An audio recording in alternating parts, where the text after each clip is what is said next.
2025 সালের শুরুর দিকে ভারতীয় ডিপ্লোম্যাটদের সাথে গোপন বৈঠক করেন জামাতের আমির ডক্টর শফিকুর রহমান। ভদ্রভাবে তাদের ভারতীয় ডিপ্লোম্যাট বলা হচ্ছে, কিন্তু আসলে তারা ভারতীয় ডিপ্লোম্যাট না, তারা হলো ভারতীয় গোয়েন্দা সংস্থা র। তাহলে জামাতের আমির সাহেব ভারতীয় গোয়েন্দা সংস্থার বড় বড় কর্মকর্তাদের সাথে যে 2025 সালের শুরুর দিকে যে বৈঠকটা করছিলেন, সেইটা একদিন কেন গোপন রেখেছিলেন? এইটাই রয়টার্স ফাঁস করছে, এবং রয়টার্স ফাঁস করার পরেই জামাতের আমির সাহেব এটা স্বীকার করছে। জামাতের আমির সাহেবকে জিজ্ঞেস করা হলে তিনি কি বলছেন? যে ভারতীয় গোয়েন্দা সংস্থার লোক তাকে নিষেধ করেছে যে এটা বলা যাবে না, এটা গোপন রাখতে হবে। সে কেমন হয়ে গেল না ভাই? আপনাদের মনে হতে পারে যে এই কথাটা আপনারা কোথাও শুনেছেন, তাই না? এ তো জাতীয় পার্টি জিএম কাদের ফটোকপি। জাতীয় পার্টি জিএম কাদের কি বলেছিল নির্বাচনের আগে? জিএম কাদের কি বলেছিল মনে নেই? যে ভারতের সাথে কি কথা হয়েছে তা ভারতের অনুমতি ছাড়া বলা যাবে না। ঠিক একইভাবে জামাতের আমির সাহেব এখন বলছেন, এই রয়টার্সে ফাঁস হওয়ার পরে এখন বলছেন, কি বলছেন? ভারত আমার তাদের সাথে এই বৈঠকের কথা গোপন রাখতে বলেছে। ভাই রে ভাই, এই জামাত নিজেকে বলে ভারত বিরোধী। এই কি ওর ভারত বিরোধিতার নমুনা? এই জামাত হলো আগামী নির্বাচনে ভারতের গুটি। শোনেন ভাই, আমি একটা সত্যি কথা বলি। জামাতের স্বভাব হলো 12 ভাতারি টাইপের। জামাত শিবিরের স্বভাব 12 ভাতারি টাইপের।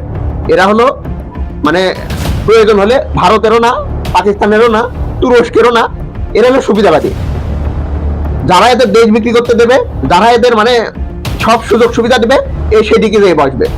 দেখুন, এই গোপন বৈঠকের কথা, এই ভারতীয় গোয়েন্দা সংস্থাদের সাথে গোপন বৈঠকের কথা তো অনেকদিন আগেই বলার কথা ছিল, কিন্তু তিনি কি বলেছেন? তিনি ওই জিএম কাদেরের মতো, ভারত যেহেতু বলতে না করেছে, ওই জন্য তিনি না বলে নিজের মধ্যে লুকায়িত করে রেখে দিয়েছে যে না, ভারত তাদের ক্ষমতায় নিয়ে যাবে, ক্ষমতায় নিয়ে যাওয়ার জন্য ভারতের সব কথা গোপন রাখতে হবে। ভারত যা যা বলেছে, তাদের কথা যদি গোপন না করা হয়, তাহলে তো ভারত তাদের ক্ষমতায় আনবে না। এটা চরিত্রের আপনি একটুকু বৈশিষ্ট্য শোনেন। এরা সামনাসামনি বলে যে না, আমরা ভারত বিরোধী, আমরা এই ভারতের এই করব সেই করব, এই ভারত ভেঙে চুরমার করে দিব। তারপরে কি লন্ডনে যে তাহের সাহেব বললো যে আমি কি বেশি বলে ফেলেছি? এদের কাহিনী হলো এরকম, কিন্তু ভিতরে ভিতরে পিরিত এরা পিরিত করে যায়। আবার এদের অ্যাক্টিভিস্টরা বলে কি যে গোপনে কোনো পিরিত হবে না, যা পিরিত হবে সব প্রকাশ্যে।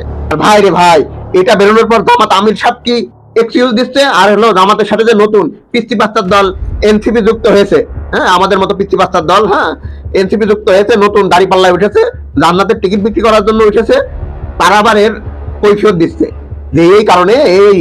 আবার দেখলাম এক বড় ইউটিউবার এটির এক বড় কৈফিয়ত দিল যে না, সে তো খুব ভালো কাজ করেছে, যে ডাইরেক্ট বলে দিয়েছে লাস্টে এত বছর পরে এসে হলো। আরে ভাই, কোথায় বলেছে? রয়টার্স যদি প্রকাশ না করতো, জামাত আমিরকে কাতুকুতু দিয়েও তো এই কথা বের করা যেত না ভাই।